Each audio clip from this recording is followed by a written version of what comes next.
shirweynaha habeenkii xalay ahaa dadkii ka hadlay waxaa ka mid ahaa haweeneyda guddoomiyaha guddiga qaran ee xisbiga jamhuuriga Ronna McDaniel waxay sheegtay in si ka duwan sida xisbiga dimuqraadiga oo madaxweyne Donald Trump haya siyaasadda uu wax ku hogaaminayo. If you watched the DNC last week, you probably noticed that Democrats spent a lot of time talking about how much they despise our president. Haddii aad daawatay shirweynihii xisbiga dimuqraadiga toddobaadkii hore, waxaad arkaysaa in dimuqraadiyiintu ay waqti badan ku bixiyeen in ay yeestaan madaxweynaha, laakiin in yar baan ka maqalnay siyaasadooda dhabta ah. Siyaasado aanba maskaxda ku soo dhacaynin 10 sano ka hor, sida siyaasadaha lagu mamnuucayo soo saaridda shidaalka, baabi'inta daryeelka caafimaadka ee gaarka loo leeyahay, bixinta daryeelka caafimaadka ee dadka sharci darrada ah, iyo in booliska lacagta laga gooyo, and defunding the police. waxa isaguna shirka ka hadlay Jim Jordan oo mudane ka tirsan aqalka hoose ee Koongareeska Mareykanka xisbiga jamhuurigana u matala gobolka Ohio. waxa uu sheegay in dimuqraadiyiinta iyo warbaahintu ay ka shaqeynayaan sidii ay madaxweynaha u ceebayn lahaayeen hase yeeshee uu madaxweynuhu ballamihiisii kaga dhabeeyay. But in spite of this unbelievable opposition, this president has done what he said he would do.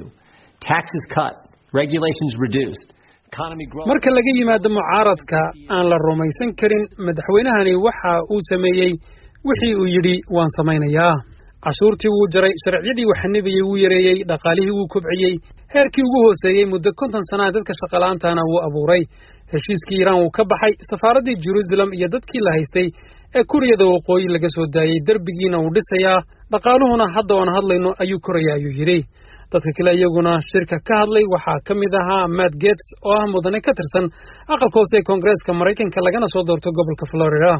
waxa uu sheegay in madaxweynuhu ku mashquulsan yahay dhismaha dalka Mareykanka ee dibadda aanu ku mashquulsanayn. President Trump is the first president since Reagan not to start a new war. Biden has foolishly cheerled decades. madaxweyne Trump oo madaxweynihii ugu horreeyay ee dagaal cusub bilaabay ilaa xilligii Reagan. Biden waxa uu si nacasnimo leh u horboodayay dagaallo 10 sano socday kuwaasoo aan wax dhamaad lahayn. madaxweyne Trump uu garanayaa inaan ugu xoog badannahay ma aha markaan saxaraha dhulalka fufog ka dagaalamayno ee waa marka uu dadkeena Mareykanka u dagaalamayo. waa inaan hadda u dagaalanaa sideen Ameerika u badbaadin lahayn, haddii kale weligeen dib uma helayno. Joe Biden waxa laga yaabaa inaanuba arrintaasi dareensanin ayuu yiri.